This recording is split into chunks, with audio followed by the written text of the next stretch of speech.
Hey everyone, so glad to be back with you again. You sent in some really interesting articles on autism, and as I was going through them, one thing just kept jumping out at me, something I thought we could really dig into.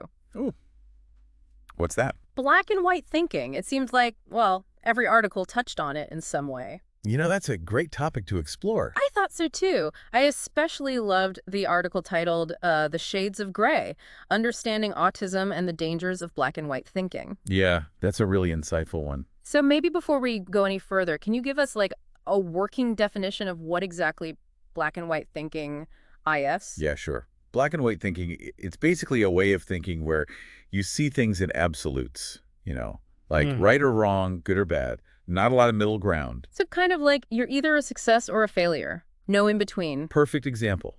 And we all do this sometimes, right? Hmm. Everyone falls into those thought patterns once in a while. Oh yeah, for sure.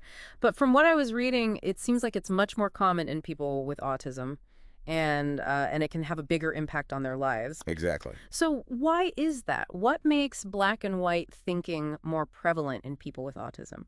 Well, there are a few key reasons the article pointed to. One is it has to do with the autistic cognitive profile. A lot of autistic people are really strong in logic and analysis. They excel at it. So those black and white categories, they provide that sense of order and predictability. Yeah, they're really appealing to that way of thinking. That makes a lot of sense, especially when you consider the second reason they brought up black and white thinking as a coping mechanism. Right. Think about it. Imagine navigating all the social and emotional challenges that so many people with autism experience. Hmm. And it can be a lot. So those rigid categories, they almost become a set of rules in a world that can feel very unpredictable. Precisely. They provide a sense of control in situations that might otherwise feel overwhelming. And that ties into the third reason, right, about the sensory world. Exactly. You see, for many autistic individuals, the world is experienced in a very intense way. Sights, sounds, smells, textures, they can all be amplified. Oh, wow. I've definitely had moments where, like, if I'm in a loud, crowded place, it's hard for me to think straight. Right. So now amplify that experience. Imagine a constant bombardment of sensory input, like it's all turned up to 11 Yeah. all the time. So for someone experiencing that kind of sensory overload, I can see how those black and white categories would be even more appealing, like drawing those firm lines in the sand. Exactly. And you can see how all three of these things work together, right? The preference for logic, the need to manage challenging emotions, and this world that feels very intense. It all kind of comes See, together. it's like a perfect storm creating this really specific way of seeing the world. But I have a feeling, based on how we're talking about it, that it's not always a positive thing. That's exactly where I was going to go next. While black and white thinking can be helpful in some situations, it also leads to some real challenges for autistic people. The article goes into some of those dangers too. Well, let's not make our listener wait. Let's jump right into those dangers now. Okay, great. The first one the article highlighted is inflexibility. When you're stuck in that black and white mindset, it can be really hard to compromise or even consider another point of view. It's like you're looking at the world through this tiny little tunnel. You can only see one path forward. And I imagine that leads to a lot of conflict, right? Especially in social situations. Oh, absolutely. Imagine trying to have a conversation with someone who can only see things as right or wrong. There's no room for nuance. Ugh, that sounds so frustrating for both people involved.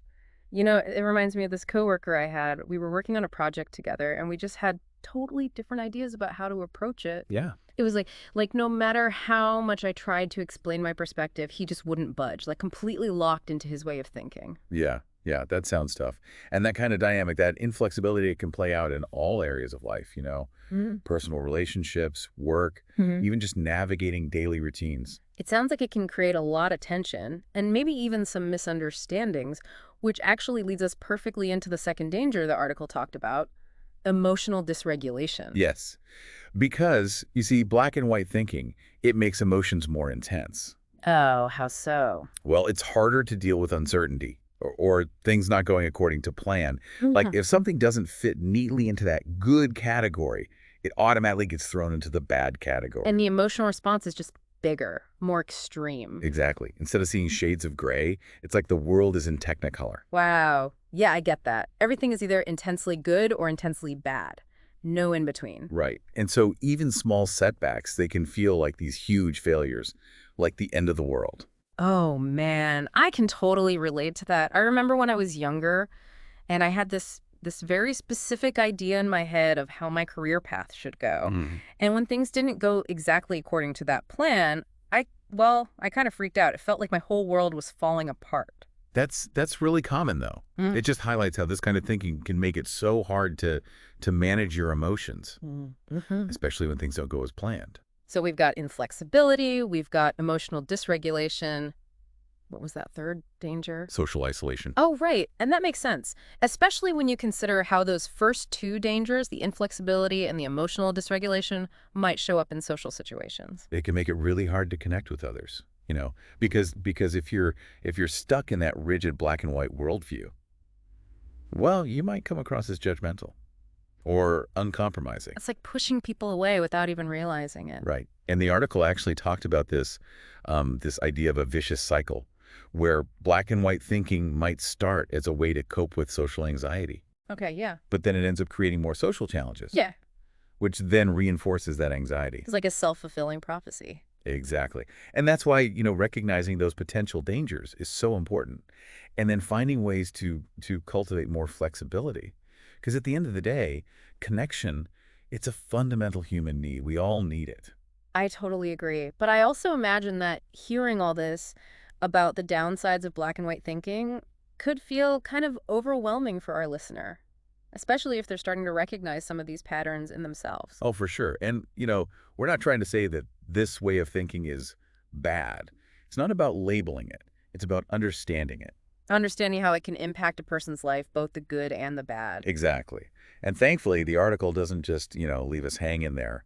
It talks about some strategies that can help, some really effective ways to move beyond those rigid thought patterns. That's great, because I bet our listener is thinking, okay, so what can I do about it? Right. So the article highlights three main approaches, and all of them, they have a lot of research to back them up. First, there's cognitive behavioral therapy, or CBT for short. CBT, I've heard of that, but I'm not really sure what it is. Yeah. So in a nutshell, CBT, it's a type of therapy that focuses on the connection between our thoughts, our feelings, and our behaviors. Okay. And it helps you identify those unhelpful thought patterns, like black and white thinking.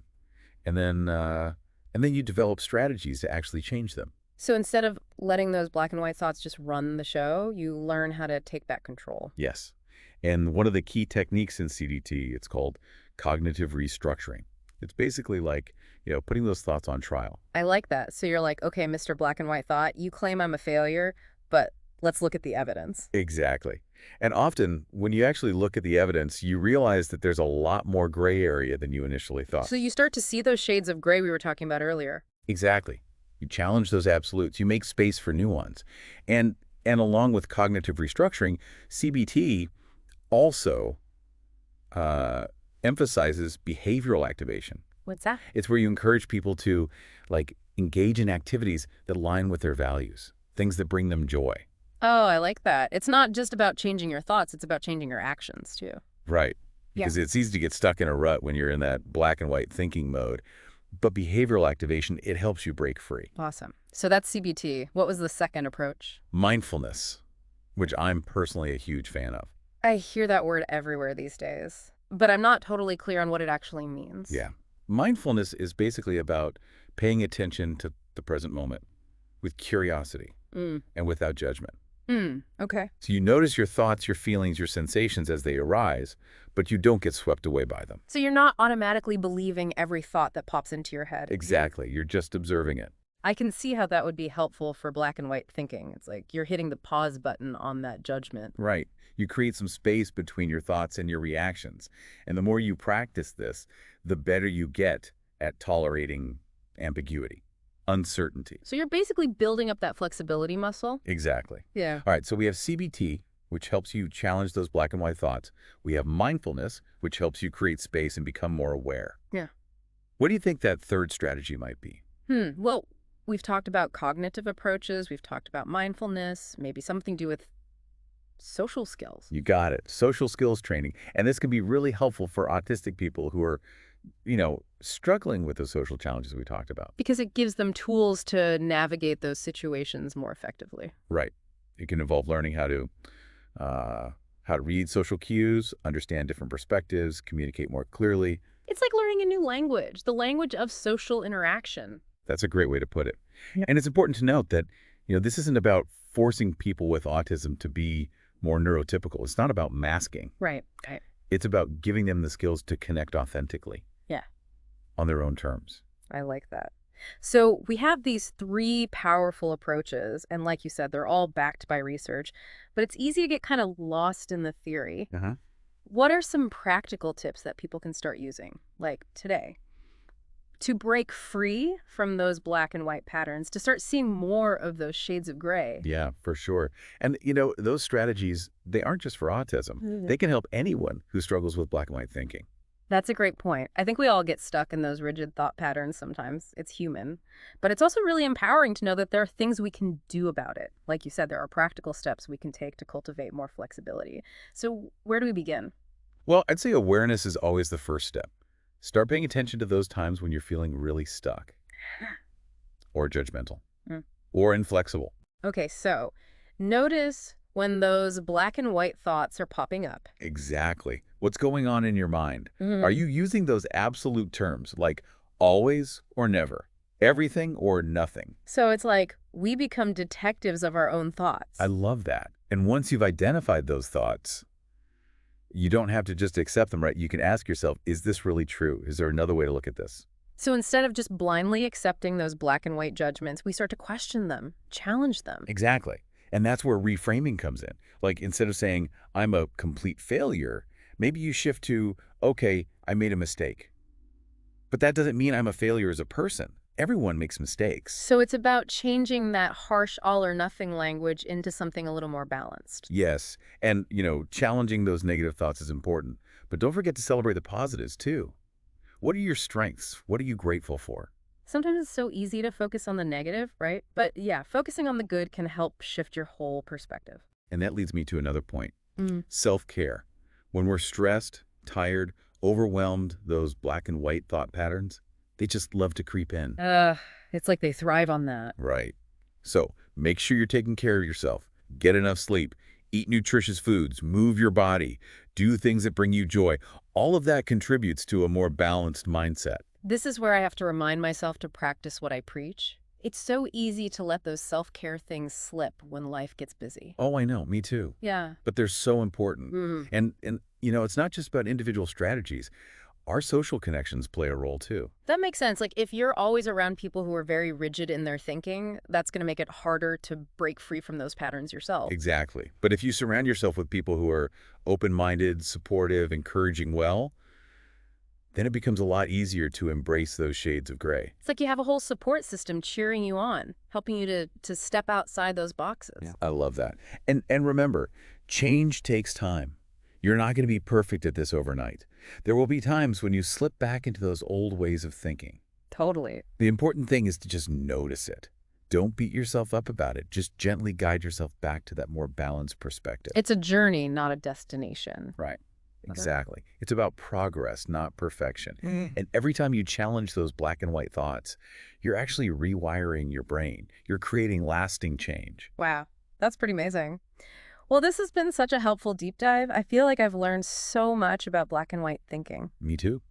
And I hope our listener feels empowered to start applying some of these strategies. They really can make a difference. Before we go, I want to leave our listener with a final thought to ponder. If black and white thinking simplifies the world by, dividing it into these rigid categories, what might you be missing by holding on to those absolutes so tightly? What happens when you allow yourself to embrace the ambiguity, the uncertainty? Ooh, that's a beautiful question. And it reminds us that while black and white thinking can feel safe, it's often in that gray area, in that space of uncertainty where we find the most meaning, the most beauty, the most connection. I love that. Well, on that note, to our listener, we hope this deep dive has been insightful and empowering. Keep exploring, keep questioning, keep embracing those shades of gray. Thanks for joining us.